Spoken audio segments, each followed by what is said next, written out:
Trade in Europa Universalis 4 is the source of great wealth. It is the biggest money maker in the game, which scales as you go through ages.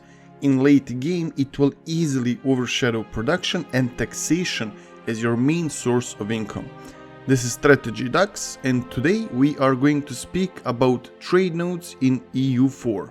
More specifically, top 5 steering trade nodes in EU4 you want to control to maximize the profits. These are the nodes which are leading most goods to your home node. This can also be used as a strategic information for your colonial expansion in order to finance our empire early on or crush your opponents on the old continent.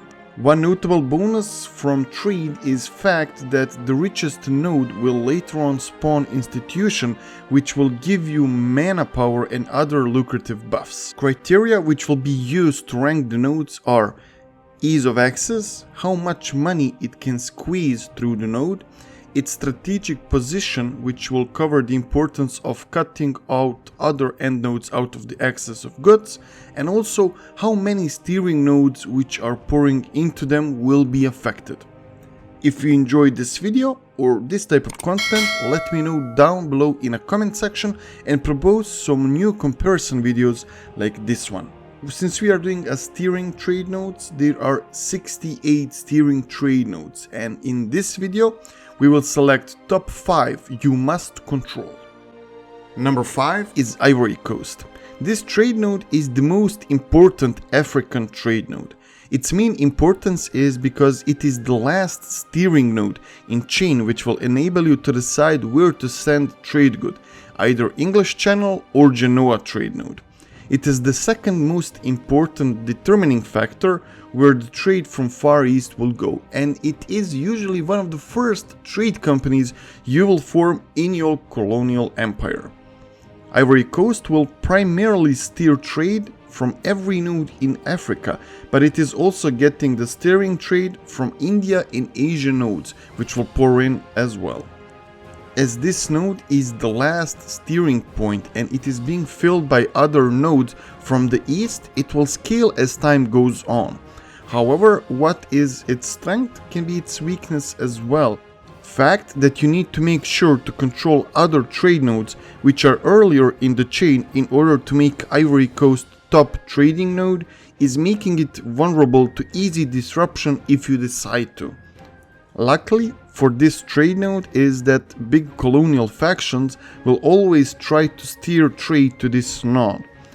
Number 4 is Gulf of Aden, which is the main wingman of all Indian trade nodes. It is the second in chain in both importance of steering and importance of collecting trade node from India and Asia. This fusion of being influenced but not the strongest in both cases inside the chain makes it hit the 4th spot. With regards to the chain aspect of this trade, its steering importance makes it one of the most determining factors in where trade from India and Central Asia will go. It is a necessary link in order to cut English Channel from Asian goods, however, alone this node is useless.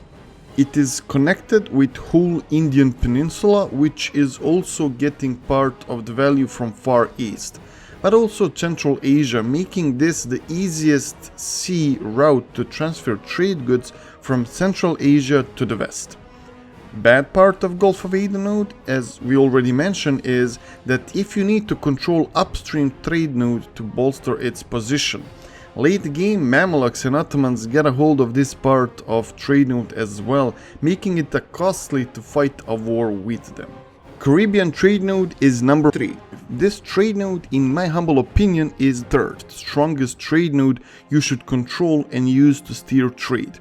This is the OG of trading nodes in EU4, and naturally you will get it because of the colonization, because of the region. And that's where its main value is coming from, and it's the development of the region which will bring it as one of the most developed colonial regions in America, which will in return make your vassal strong and usually contribute in your endeavors much more. Also, the Caribbeans are the main value makers and the main American node which they have. and reason why Caribbean is the main American node is because of its connection with other nodes in America, which are all steering trade towards it and making it the highest value on Western Hemisphere.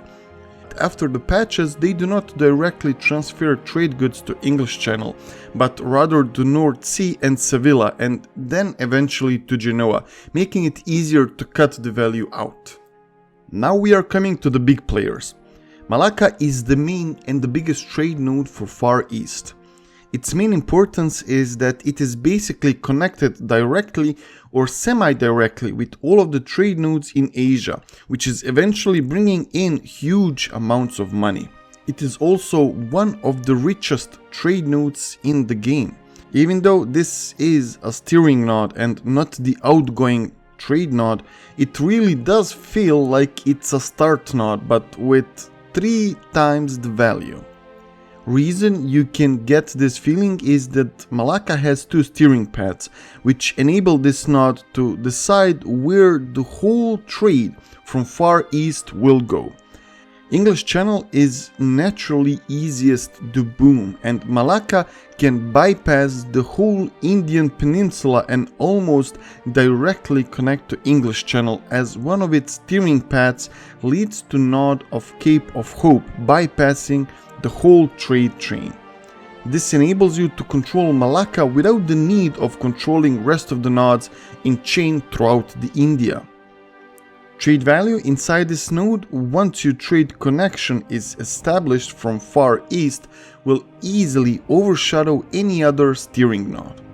All of this mentioned above, plus the fact that there are some great monuments in the area, making no bad sides of controlling this node, is making it hit spot number 2. And finally, we are going to hit spot number 1, and don't get shocked, or maybe you won't at all, but in my humble opinion, Gujrat is the most important trade node in EU4 and is a perfect recreation of Silk Road.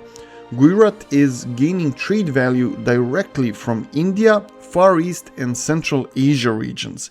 Besides great value of this node, second and the biggest reason for such a high place on this tier list is its importance to be a game changer in deciding to which end node trade power will go. Whether trade value will go to Genoa or Venice or English Channel, or maybe not even to these end nodes. This is the starting point for diverting goods to the end node you want, acting as the most important determining crossroad. It is a gateway for whole Eastern Hemisphere trade value. Even with this, yes, the English Channel will still get part of the goods, but if you want to cut them from any significant trade value, Gujrat is the main steering point you need to take. Besides the ability to get English Channel, on the other hand, it can also be one of the greatest assets in the service of English Channel, as it can be used as a blocking point for Genoa and Venice end nodes and send all of that trade value which you miss from Asia, Far East, India and Africa back to Cape of Good Hope and directly to English Channel. It is also easy to control and capture in a short period of time, as there are not many trade ports inside of it. For that reason, I've put Gujrat as the best and most influential trade node in EU4. We have one bonus for you guys, and that is the honorable mention for Cape of Good Hope trade node. Reason why I'm giving it a shout out is because this trade node can be easily captured by colonizing one province in South of Africa, and it is also rich with gold. So it's a natural path in your colonial empire, and it is just a bonus.